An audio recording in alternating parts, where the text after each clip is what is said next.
اعوذ باللہ من الشیطان اللعین الرجیم بسم اللہ الرحمن الرحیم الحمد للہ والصلاۃ علی اہلہا اما بعد فقد قال اللہ تبارک و تعالی فی محکم کتابہ المجید و فرقانہ الحمید وقولہ الحق بسم اللہ الرحمن الرحیم وکلا نقص علیک من انباء الرسل ما نثبت بہ فؤادک وجاءک فی ھذہ الحق وموعظۃ وذکریٰ للمؤمنین۔ معزز ناظرین، والعصر رمضان کی خصوصی ٹرانسمیشن میں پروگرام تاریخ کے جھروکوں سے کے ساتھ باقر نقوی حاضر خدمت ہے۔ آج مسلسل ہماری یہ 14ویں نشست ہے۔ سلسلہ گفتگو حضرت آدم علیہ السلام سے شروع ہوا تھا اور کاروان انسانیت کن راہوں سے ہوتا ہوا اور کن موڑوں سے گزرتا ہوا آگے بڑھا، وہ مسلسل آپ کے سامنے بیان کیا جا رہا ہے۔ حضرت آدم علیہ السلام کی نسل حضرت شیس اور حضرت یافس سے آگے بڑھی اور اس سے آگے بڑھتے ہوئے حضرت ادریس علیہ السلام کے واقعات آپ کے سامنے بیان کیے گئے۔ اس کے بعد حضرت نوح علیہ السلام کی سرگزشت بھی آپ کے سامنے بیان کی گئی، پھر قوم عاد و سمود، اور اس کے بعد حضرت ابراہیم علیہ السلام کی تفصیلات آپ کے سامنے بیان کی گئی۔ اس کے بعد حضرت ابراہیم علیہ السلام کے فرزند حضرت اسماعیل علیہ السلام کی اولاد جو سرزمین حجاز میں آباد ہوئی، ان کی آباد کاری اور ان کی تفصیلات مختصر انداز میں آپ کے سامنے بیان کی گئیں، اور سلسلہ گفتگو حضرت عبد المطلب تک پہنچا۔ پھر اس کے بعد حضرت ابراہیم علیہ السلام کے دوسرے فرزند حضرت اسحاق علیہ السلام اور ان کی اولاد سے حضرت یعقوب علیہ السلام، اور پھر بنی اسرائیل کا سلسلہ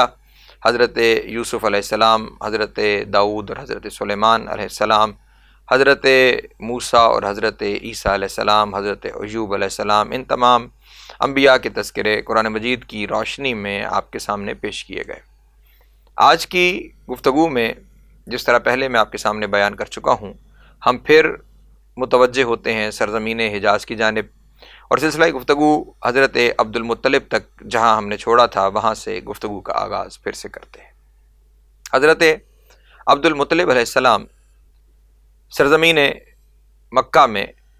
آباد تھے، اور انہوں نے کس طرح چاہے زمزم کو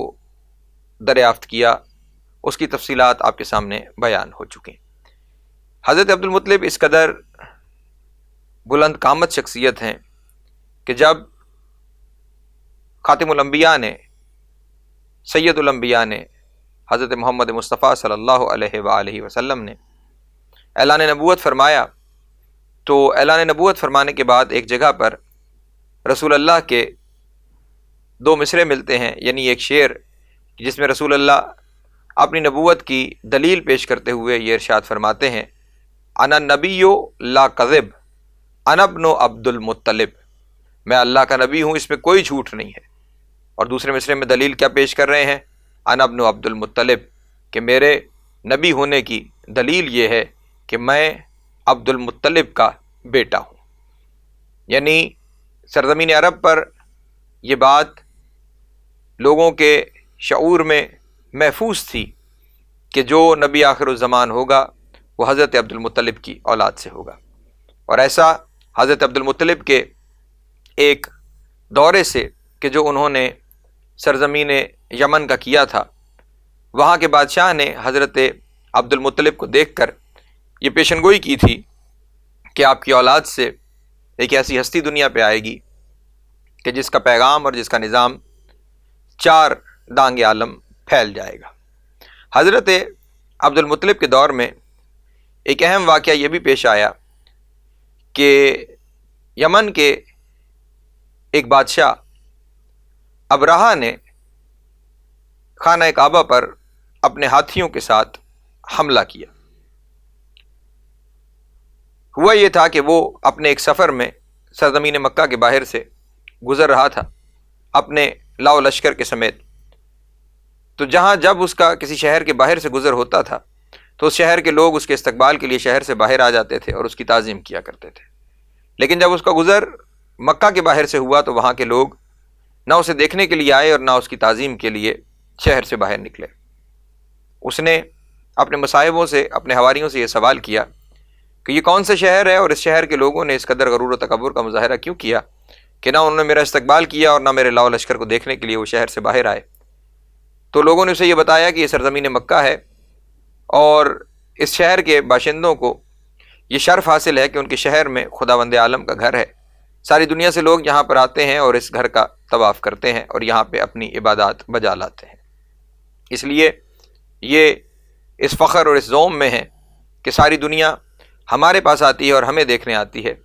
ہم کسی کے پاس نہیں جاتے اور نہ کسی کو دیکھنے کے لیے شہر سے باہر نکلیں گے۔ وہ واپس یمن چلا گیا اور اس نے سوچا کہ میں یہاں پہ ایک ایسا کعبہ تعمیر کروں کہ لوگ یہاں آئیں اور آ کر اس کعبے کا طواف کریں۔ اس نے یمن میں ایسا عمل کیا لیکن وہاں پہ کوئی نہ گیا، بلکہ یہاں تک معاملہ ہوا کہ جو گھر اس نے بنایا تھا لوگوں نے اس جگہ کی اہانت کی۔ اس نے آخرکار یہ طے کیا کہ میں سرزمین مکہ پر جا کر اس شہر کو برباد کر دوں گا اور اس گھر کو کہ جسے لوگ اللہ کا گھر کہتے ہیں میں سرے سے ختم کر دوں گا۔ وہ اپنا لاؤ لشکر لے کر ہاتھیوں کے ساتھ سرزمین مکہ کی جانب روانہ ہو۔ جب وہ مکہ کے باہر پہنچا تو فوج اپنے روایات کے مطابق انہوں نے لوٹ مار کی اور شہر کے باہر جو مال مویشی تھے ان پہ قبضہ کر لیا اور ان میں حضرت عبد المطلب کے اونٹ بھی اس نے اپنے قبضے میں لے لیے۔ وہاں شہر میں حضرت عبد المطلب نے تمام انتظامات کیے اور لوگوں کو بتایا کہ کون کہاں چلا جائے، اور اس کے بعد حضرت عبد المطلب اپنے اونٹ لینے کے لیے ابرہہ کی جانب روانہ ہو گئے۔ جب ابرہہ کو پیغام ملا کہ سرداران مکہ میں سے ایک شخصیت ملنے کے لیے آ رہی ہے تو اس نے ملاقات کی اور پوچھا حضرت عبد المطلب سے کہ کیسے آنا ہوا۔ وہ یہ سوچ رہا تھا کہ یہ آنے والا شخص یقیناً اس شہر کی پناہ کے لیے بات کرے گا، میرے اس حملے کو روکنے کی بات کرے گا، کعبہ کو بچانے کی بات کرے گا۔ لیکن جناب عبد المطلب نے اس کے سوال کے جواب میں اسے یہ کہا کہ تو نے میرے اونٹوں پہ قبضہ کر لیا ہے، میرے اونٹ مجھے واپس کر دے۔ حیران اور پریشان کہ بجائے کعبہ کی بات کرنے کے یہ شخص اپنے اونٹوں کی بات کر رہا ہے، اور اس نے یہ گلہ حضرت عبد المطلب سے کیا کہ آپ کو چاہیے تو یہ تھا کہ آپ خانہ کعبہ کے بارے میں مجھ سے بات کرتے، لیکن آپ تو مجھ سے اپنے جانوروں کے بارے میں بات کر رہے ہیں۔ اس وقت جناب عبد المطلب نے ایسا جواب دیا کہ جو تاریخ کے صفحات پر سنہری حروف سے لکھا گیا۔ حضرت عبد المطلب نے ایک طرح سے گویا یہ مباہلے کا دعویٰ ہے۔ حضرت عبد المطلب نے فرمایا کہ سن، میں ان اونٹوں کا مالک ہوں، اس لیے میں انہیں لینے اور ان کی حفاظت کرنے کے لیے آیا ہوں۔ جس طرح میں ان اونٹوں کا مالک ہوں، اسی طرح اس گھر کا بھی ایک مالک ہے، اس گھر کا بھی ایک رب ہے، اور وہ اپنے گھر کی حفاظت کرنا خوب جانتا ہے۔ حضرت عبد المطلب وہاں سے پلٹ گئے، اور اب اگلے دن جب ابرہہ تیار ہوا اپنے ہاتھیوں کو آمادہ کر کے خانہ کعبہ پہ حملہ کرنے کے لیے، تو یکایک خداوند عالم کے حکم سے ایک جانب سے ایک غول، ایک جھنڈ ننھے ننھے پرندوں جنہیں ہم ابابیل کے نام سے جانتے ہیں، وہ آیا اور ان کی چونچ میں مسور کے دانے جتنے پتھر اٹھائے ہوئے تھے، اور انہوں نے آسمان سے وہ پتھر گرانا شروع کیے۔ جب انہوں نے وہ پتھر گرانا شروع کیے تو وہ ہاتھی کہ جو ایک حیران کن چیز تھے مکہ میں رہنے والوں کے لیے، جن کی وجہ سے لوگ خوف میں مبتلا ہو گئے تھے کہ جانے یہ کیا چیز ہمارے سامنے آ گئی ہے جو دیکھی ہی انہوں نے پہلی دفعہ تھی، اتنا بڑا جانور۔ اور ہوا کیا کہ ان ننھے ننھے پرندوں نے آسمان سے پتھر پھینکے، وہ مسور کے دانے جتنے پتھر، اور وہ تمام کے تمام ہاتھی اور وہ تمام کا تمام لشکر ہلاک ہو گیا۔ اور خداوند عالم نے قرآن مجید میں سورہ فیل کے نام سے سورہ نازل کی، اور اس میں ارشاد فرمایا کہ ان ہاتھیوں کا حال ایسے ہو گیا کہ عصف معقول، جیسے کھایا ہوا بھس ہو۔ تو جناب وہ بڑے بڑے جانور ان ننھے ننھے پرندوں کے ہاتھوں خداوند عالم نے ختم کروا دیے۔ دنیا کو یہ پیغام دیا کہ اپنی طاقت پر، اپنے لاؤ لشکر پر، اپنی مال و دولت پر غرور اور گھمنڈ نہ کرو، کیونکہ وہ اتنی بڑی طاقت اور قدرت کا مالک ہے کہ وہ بڑوں بڑوں کو چھوٹی چھوٹی چیزوں سے ختم کر دیتا ہے۔ اس کی مثال آج بھی دنیا میں آپ دیکھ رہے ہوں گے کہ دنیا میں رہنے والے لوگ جو یہاں پہ اپنے آپ کو بہت بڑی بڑی طاقتوں سے منوایا کرتے تھے اور خود کو دنیا میں سپر پاور کہتے تھے، وہی تمام طاقتیں آج ایک اندیکھے وائرس کے سامنے بے بس ہو چکی ہیں۔ سلسلہ ان کی طاقتیں، ان کی قوتیں اس نہ دکھنے والے اتنا چھوٹا وائرس کے جو دکھائی بھی نہیں دے رہا، اس کے ذریعے خداوند عالم نے انہیں گھٹنے ٹیکنے پہ مجبور کر دیا ہے۔ اس زمانے میں بھی اس بڑی طاقت کو خداوند عالم نے ننھے ننھے پرندوں کے ذریعے نیست و نابود کر دیا۔ حضرت عبد المطلب کا دعویٰ سچ ثابت ہو گیا کہ جس کا گھر ہے وہ اس گھر کی حفاظت کرنا خوب جانتا ہے۔ پہلے کے ایک پروگرام میں آپ کے سامنے گزارش کر چکا کہ حضرت عبد المطلب علیہ السلام کو خداوند عالم نے بیٹے عنایت فرمائے، اور حضرت عبد المطلب کی منت تھی کہ میں ایک بیٹے کو خداوند عالم کی راہ میں قربان کروں گا۔ انہوں نے اپنے بیٹوں میں جب قرہ ڈالا تو وہ قرہ حضرت عبداللہ ابن عبد المطلب کے نام نکلا۔ حضرت عبداللہ بھی اپنے خصائل و شمائل میں اپنے بھائیوں میں ممتاز تھے۔ سرزمین مکہ پر ہی نہیں، عرب میں ہر جانب ان کے حسن کا اور ان کے کردار کا، یعنی صورت بھی حسین تھی، سیرت بھی حسین تھی، ہر جانب چرچا تھا، لوگ ان سے محبت کرتے تھے، لوگ انہیں پسند کرتے تھے۔ اور جب وہ وقت آیا کہ حضرت عبد المطلب نے یہ اعلان کیا کہ میں اپنے اس بیٹے کو خدا کے رستے میں قربان کروں گا اور اسے خانہ کعبہ کے قریب ذبح کیا جائے گا، تو پورا مکہ وہاں پہ اکٹھا ہو گیا اور انہوں نے حضرت عبد المطلب کو روکنے کی کوشش کی، لیکن حضرت عبد المطلب اپنی منت پر قائم تھے کہ جو منت مانی جائے اسے پورا کرنا واجب ہوتا ہے۔ آخرکار لوگوں کے اصرار پر یہ طے ہوا کہ حضرت عبداللہ اور اونٹوں کے درمیان قرہ ڈالا جائے، جس کے نام قرہ نکل آیا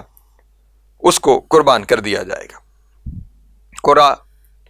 10 اونٹوں سے شروع ہوا، 10 اونٹوں اور حضرت عبداللہ کے درمیان انتخاب کے لیے قرہ ڈالا گیا۔ قرہ حضرت عبداللہ کے نام نکلا۔ حضرت عبد المطلب آمادہ ہوئے، لوگ پھر سد راہ ہوئے، اونٹوں کی تعداد بڑھائی گئی، بڑھتے بڑھتے بڑھتے جب اونٹوں کی تعداد 100 ہو گئی تو اس وقت قرہ اونٹوں کے نام نکل آیا۔ حضرت عبد المطلب پھر بھی مطمئن نہ ہوئے، دوسری دفعہ پھر قرہ ڈالا گیا، وہ قرہ پھر اونٹوں کے نام نکلا،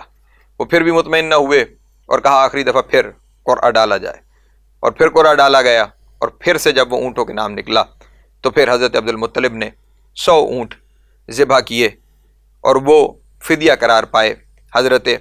عبداللہ کا۔ یہ واقعہ پہلے بھی ہو چکا ہے کہ حضرت ابراہیم علیہ السلام نے جب خواب دیکھا تھا کہ میں اپنے بیٹے کو خدا کی راہ میں قربان کر رہا ہوں، تو وہ اپنے بیٹے کو لے کر گھر سے نکلے تھے، اور پھر وہ مقام آج بھی عرفات کے قریب موجود ہے سرزمین مکہ پر، کہ وہاں پہ حضرت ابراہیم علیہ السلام اپنے فرزند کو لے کر آئے اور انہوں نے اپنے بیٹے کے گردن پہ چھری رکھی اور اپنی آنکھوں پر پٹی باندھی، اور انہوں نے اپنے بیٹے کی گردن پہ چھری چلا دی۔ لیکن جب انہوں نے پٹی اپنی آنکھوں سے اتاری تو کیا دیکھا کہ اسماعیل ایک جانب کھڑے ہوئے ہیں اور گوسفند ذبح ہو چکا ہے۔ اس وقت سوال کیا کہ اے میرے اللہ، کیا میری یہ قربانی قبول نہیں ہوئی؟ تو اس وقت خدا بند عالم نے ارشاد فرمایا فَفَدَّيْنَاهُ بِذِبْحٍ عَظِيمٍ،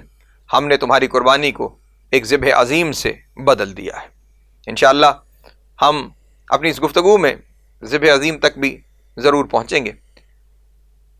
لیکن ایک وہ ذبح حضرت اسماعیل علیہ السلام اور دوسرے حضرت عبداللہ، وہاں پہ ایک گوسفند سے خداوند عالم نے اسماعیل کی قربانی کو بدل دیا، اور یہاں پہ 100 اونٹ حضرت عبداللہ کے بدلے ذبح کیے گئے۔ اسی وجہ سے رسول اللہ کا یہ قول موجود ہے کہ انا ابن ذبیحین، میں 2 ذبیحوں کا بیٹا ہوں۔ حضرت عبداللہ خداوند عالم کے کرم سے زندہ رہے۔ ایک دن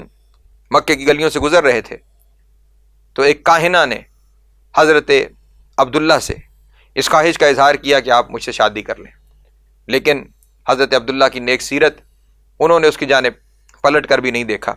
اور وہ اپنے گھر تشریف لے آئے۔ کچھ وقت کے بعد حضرت عبد المطلب نے اپنے اس فرزند کی شادی حضرت آمنہ بنت وہب سے کر دی، جن کا تعلق بنی زہرہ سے تھا۔ جب یہ شادی ہو گئی تو اس کے کچھ دن کے بعد اب جو حضرت عبداللہ دوبارہ اسی گلی سے گزرے، اسی کوچے سے گزر ہوا، تو آج پھر وہ کاہنہ حضرت عبداللہ کو دیکھ تو رہی تھی، لیکن آج اس نے حضرت عبداللہ سے اپنی خواہش کا اظہار نہیں کیا۔ حضرت عبداللہ نے گزرتے ہوئے اپنی نگاہوں کو نیچے رکھتے ہوئے ہی اس سے سوال کیا کہ اے کاہنہ، آج تم نے اپنی خواہش کا اظہار مجھ سے نہیں کیا۔ تو اس وقت اس نے کہا کہ عبداللہ، میں اس وقت آپ کی پیشانی میں ایک نور دیکھ رہی تھی، اور میں یہ چاہتی تھی کہ وہ نور میرے ذریعے دنیا میں طلوع ہو، لیکن آج وہ نور آپ کی پیشانی میں موجود نہیں ہے، جس سے مجھے یہ اندازہ ہو رہا ہے کہ وہ نور اپنے آخری مسکن کی جانب منتقل ہو چکا ہے۔ عزیزان محترم، حضرت عبداللہ کچھ دنوں کے بعد ایک سفر پر روانہ ہو گئے۔ اس سفر سے واپسی پر حضرت عبداللہ کا انتقال ہو گیا، اور جب یہ خبر مکہ میں پہنچی تو یوں سمجھے کورام بپا ہو گیا۔ خود حضرت عبد المطلب بہت رنجیدہ ہوئے، بہت افسردہ ہوئے کہ میرا وہ بیٹا کہ جس کی چار دانگ عالم شہرت تھی، اپنی صورت کی وجہ سے بھی اور اپنی سیرت کی وجہ سے بھی، وہ اس دنیا سے چلا گیا۔ اس سے پہلے جب حضرت عبداللہ کی شادی ہوئی تو اس سے پہلے حضرت عبد المطلب کے فرزند حضرت ابو طالب، جن کا نام کتابوں میں عمران بھی لکھا گیا ہے اور عبد مناف بھی لکھا گیا ہے۔ مناف کا عربی زبان میں مطلب ہوتا ہے اعلیٰ، یعنی عبد اعلیٰ، اور دوسرا نام عمران، اور کچھ نے کہا کہ ابو طالب نام ہی ابو طالب تھا۔ بہرحال حضرت ابو طالب کے نام سے معروف ہیں۔ ان کی شادی اپنی چچا زاد حضرت فاطمہ بنت اسد سے ہوئی۔ حضرت ہاشم کا ذکر کرتے ہوئے میں نے آپ کے سامنے یہ بیان کیا تھا کہ حضرت ہاشم کی ایک شادی سرزمین مکہ میں ہوئی تھی بی بی کیلہ بنت عامر کے ساتھ۔ ان سے خداوند عالم نے فرزند عطا فرمایا تھا جس کا نام اسد رکھا گیا تھا، اور ان اسد کے یہاں ایک بیٹی پیدا ہوئی تھی جن کا نام فاطمہ بنت اسد رکھا گیا۔ فاطمہ بنت اسد کے ساتھ حضرت ابو طالب کی شادی ہوئی، اور یہ پہلا ہاشمی جوڑا ہے تاریخ انسانیت میں۔ یہاں حضرت عبداللہ کے انتقال کے کچھ ہی عرصے کے بعد خداوند عالم نے جناب آمنہ کی گود میں وہ ہستی عطا فرمائی کہ جس کے انتظار میں نہ صرف بنی نوع انسان بلکہ تمام عالمین تھے۔ وہ ہستی 17 ربیع الاول سن یکم عام الفیل، یہ وہی سال کہ جس سال ابرہہ کے لشکر نے خانہ کعبہ پہ حملہ کیا تھا اور اسے خداوند عالم نے نیست و نابود کیا تھا، یہ ہستی جناب آمنہ کی گود میں دنیا میں تشریف لائی۔ اور مورخین نے، سیرت نگاروں نے اس بات کو رقم کیا کہ جب یہ ہستی دنیا پہ تشریف لائی تو صدیوں سے جلتے ہوئے آتش کدے بجھ گئے، محلات کے کنگرے گرنے لگے، بت سرنگو ہونے لگے، اور حضرت آمنہ بیان کرتی ہے کہ جب یہ عزت دار شخصیت میری گود میں آئی تو میں نے چار جانب اس قدر نور دیکھا کہ مجھے شام اور یمن کے محلات تک نظر آئے۔ اس قدر نور، توجہ ان لفظوں کے اوپر، اس قدر نور دیکھا کہ مجھے شام اور یمن کے محلات تک نظر آئے۔ سوچئے کہ جس کے آنے سے اتنا نور پھیلا ہو کہ شام اور یمن کے محلات تک نظر آئے ہوں، وہ خود کیسا نور کا پیکر ہوگا، اور وہ خود کس قدر حسین ہوگا۔ جب حضرت محمد مصطفیٰ صلی اللہ علیہ وآلہ وسلم جناب آمنہ کی گود میں تشریف لائے تو اس وقت جناب آمنہ نے ان کی تشریف آوری کا سارا ماجرا حضرت فاطمہ بنت اسد سے بیان کیا۔ جب بی بی فاطمہ بنت اسد سے اس سارے ماجرے کو بیان کیا تو جناب فاطمہ بنت اسد نے یہ سب کچھ جا کے اپنے شوہر حضرت ابو طالب کے سامنے بیان کیا۔ تو اس وقت حضرت ابو طالب نے حضرت فاطمہ بنت اسد سے کہا کہ اے فاطمہ بنت اسد، خدا بند عالم 30 سال کے بعد تمہیں بھی ایک ایسا فرزند عطا فرمائے گا کہ جب وہ دنیا پہ آئے گا تو اس وقت تم بھی ان تمام مناظر کا مشاہدہ کرو گی۔ معزز ناظرین، آپ تمام حضرات اس مرحلے تک ہمارے ساتھ شامل رہے۔ آج کی حد تک ہم سلسلہ گفتگو کو یہیں پہ روکتے ہیں اور کل یہیں سے آگے اس سلسلے کو لے کر چلیں گے۔ پروگرام تاریخ کے جھروکوں سے کے ساتھ باقر نقوی کو اجازت دیجیے۔ والسلام علیکم ورحمۃ اللہ وبرکاتہ۔